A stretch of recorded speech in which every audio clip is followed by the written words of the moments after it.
दोस्तों बहुत अच्छी खबर निकल के आई है सेंट्रल गवर्नमेंट एम्प्लॉयज और पेंशनर्स के लिए। जुलाई से मिलेगा 18 महीने का डीए का एरियर का बकाया। कोरोना काल के दौरान जो 18 महीने डीए एरियर को केंद्र सरकार ने नहीं दिया था वो जुलाई से मिलेगा। ये मैं नहीं कह रहा हूं, ये तमाम न्यूज एजेंसी कह रही हैं और ये छपा है दोस्तों नव भारत टाइम्स में, जिसमें लिखा है केंद्रीय कर्मचारियों को और पेंशन भोगियों को मिलेगा 18 महीने का एरियर। पीएम मोदी को मिला प्रपोजल, यानी प्रधानमंत्री मोदी जी के पास प्रपोजल चला गया है। क्या है पूरी खबर, विस्तार से सुनिएगा। कोरोना काल में केंद्र सरकार ने जनवरी 2020 से जून 2021 तक 18 महीने के डीए और डीआर का भुगतान रोक दिया था।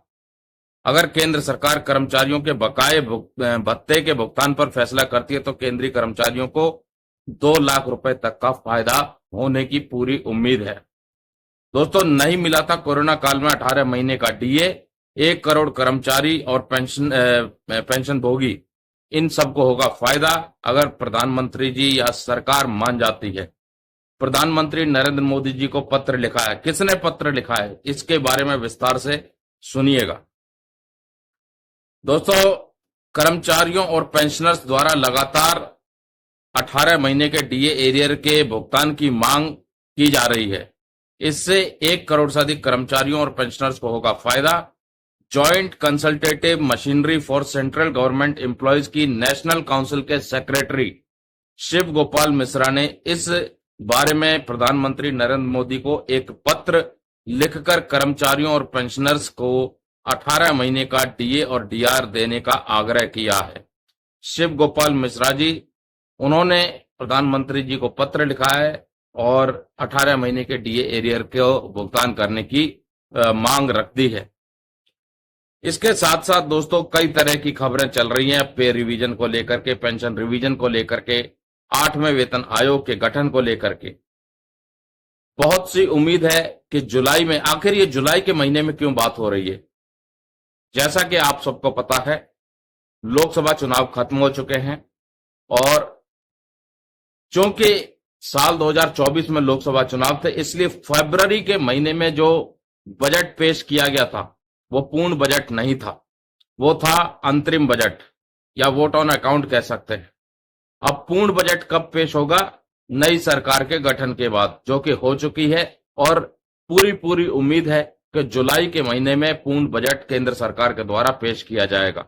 और उसी में बजट से पहले ये पत्र लिखा गया है जिसमें कई महत्वपूर्ण बिंदुओं को प्रकाश डाला है और उसी पत्र में मांग की गई है कि 18 महीने के डीए एरियर का भुगतान जो है सरकार को रिव्यू करना चाहिए, रिकंसिडर करना चाहिए और भुगतान करना चाहिए। ये मांग रख दी है। प्रधानमंत्री मोदी जी के पास पत्र का जो है प्रपोजल पहुंच गया है डीए एरियर के भुगतान को लेकर के। अब जुलाई में जब वित्त मंत्री निर्मला सीतारमण जी अपना बजट पेश करेंगी, केंद्रीय बजट यानी पूर्ण बजट, उसमें देखना है कि क्या ये प्रपोजल सटीक बैठता है, क्या इस प्रपोजल पर केंद्र सरकार अपनी मोहर लगाती है कि ताकि केंद्रीय कर्मचारियों को, पेंशन भोगियों को 18 महीने के डियरनेस अलाउंस के एरियर का भुगतान हो पाए।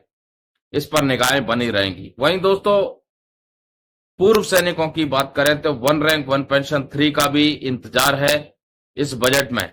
क्यों? क्योंकि बहुत सी उम्मीदें लगाई जा रही हैं कि ओआरओपी 3 का जो पॉलिसी है वो कब लागू होगा, जब उसके लिए फंड आवंटित किया जाएगा और फंड आवंटित केंद्र सरकार के द्वारा किया जाना है। अब केंद्र सरकार क्या वित्त मंत्री जी के पिटारे से ओआरओपी 3 के लिए फंड निकलवाएगी या कुछ और तरीका निकालेगी, तो यह देखना बाकी है कि क्या इस बार के बजट में सेंट्रल गवर्नमेंट एम्प्लॉयज और पेंशनर्स के लिए महत्वपूर्ण प्रावधान निकलने वाले हैं या नहीं। और जो मांग रखी जा रही है 8वें वेतन आयोग का गठन, नोशनल इंक्रीमेंट, कम्यूटेशन की रिकवरी, 18 महीने के डीए एरियर का भुगतान, तो क्या इस बजट में इन मांगों के संदर्भ में कुछ ऐलान होने वाले हैं?